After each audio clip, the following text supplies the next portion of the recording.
Hi! On the Woodpecker today, I will show you how I did my sister's Christmas gift.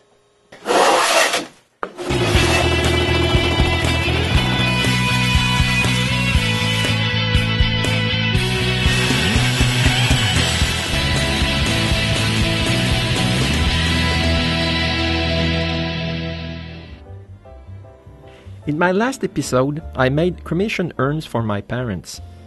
I reused the same Intarsia pattern to make a decorative plaque as a Christmas gift for my sister. I started making Intarsia a couple of years ago when I made my door frames. I found that a rosette was too common.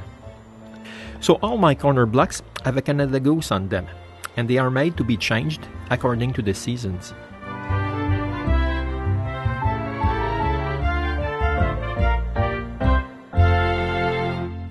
Since I'm not an artist, I look for inspiration on the web. I search for coloring book images of birds. When I find one that pleases me, I save it on my hard drive. Then, I open it with an image editing software on the computer. Then I modify the image because a coloring book image has too many details and tiny useless lines. I remove lines and add some. When I'm satisfied with the results, I cut parts of the birds and paste them on another canvas. Then I remove useless lines from each form. Here we can see all the forms which will be cut on different species of wood. To visualize the final product, I take a photograph of all my wood species. Then I draw with those species on my final pattern. This way I have a pretty good idea of the final product. Before starting to make the Intarsia, I cut part of a maple board. I cut it longer than the oval that I decided will be the backing for the Intarsia.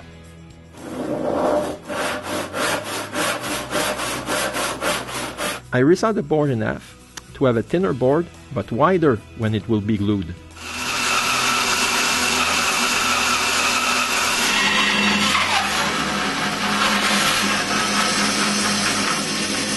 Before taking both boards in the thickness planner, I plane the eye spot with the end plane, so they won't wobble inside the thickness planner.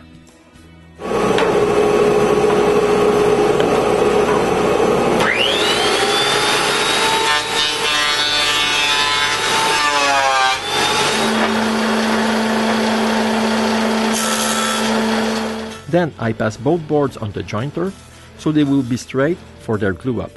I put glue on the jointed side and clamp them together.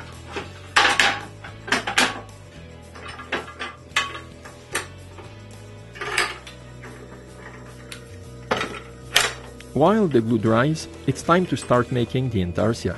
I start by rough cutting around the shape to find how long the board will be cut. Then I cut the pieces to make two birds. I put double stick tape on one piece to stick both of them together. On that sandwich, I put a small piece of MacTac. I spray adhesive on my paper pattern, which I stick on the MacTac. Here we can see all the pieces with their pattern stuck on them. It's the ideal time to remove the glue squeeze out from the maple boards.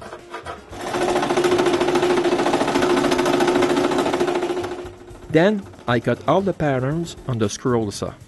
After each piece is cut, I put them on the full pattern. This way there's no error and I can see the progression of my cuts. When all the pieces are cut, it's time to sand all the exposed edges and give the explicit form to some of them. I use a Dremel and a flexible shaft to shape the pieces. Here we can see the difference between the unshaped pieces and the shaped one. Some of my cuts were less than perfect, so I had to reshape them to make them fit into each other. To do so, I use my 1-inch belt sander and a pneumatic drum sander. The difference between the unshaped pattern and a shaped one. I put away my second pattern, so if I want to make another one later, all the pieces are already cut. It's now time to polish all the pieces. I use a pneumatic drum sander with a 400 grit sandpaper to remove all the scratches from the Dremel. When I'm finished, All the scratches will be removed and the surface of the pieces will be smooth. To make my life easier, I pre-glue some of the smaller pieces with CA glue before I glue the pattern on the plaque. This way, I won't have as many small pieces to glue. I'll just glue the pre-glued.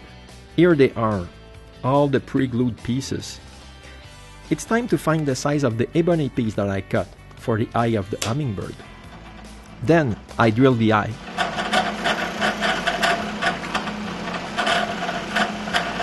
To glue the eye, I put a drop of CA glue inside the hole and I put the ebony piece in place. After the glue is dry, I sand everything flush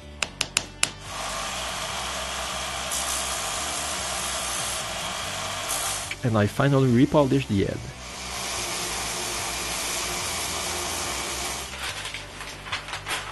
It's time to work on the plaque. I glue a piece of MacTac on the maple board. I spray glue on the pattern, which has the oval printed on it. I finally stick it on the center of the board. Then, I cut the pattern on the bandsaw. I take care to stay away from the line. When the board is cut, I send it to the line.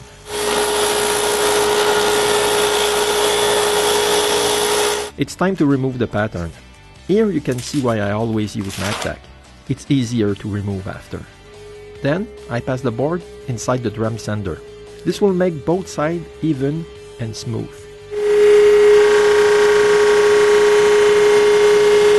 While I was passing the board inside the drum sander, I noticed some small facets around the board.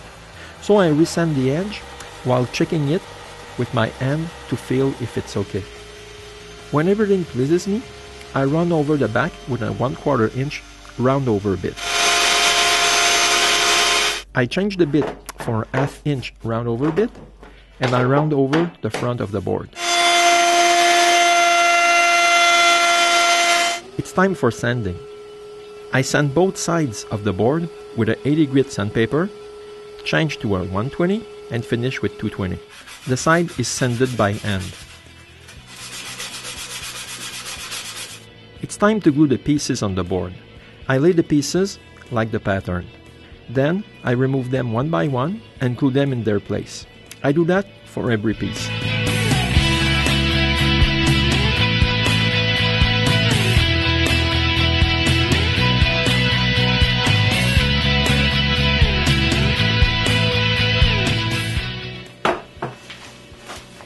When all the pieces are glued, I put a sandbag on top of the pattern and put 2 cement blocks on top of it.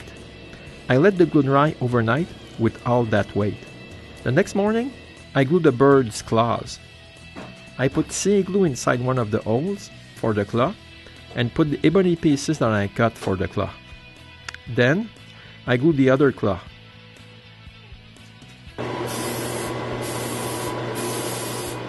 It's time for the finish.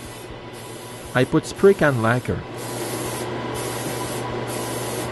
I sand between coats.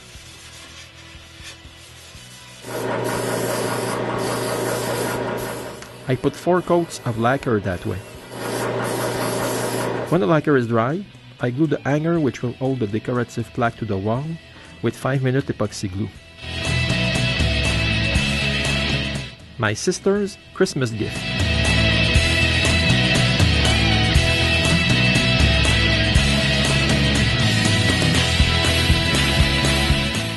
Thank you for watching and see you next time for another episode of the Woodpecker.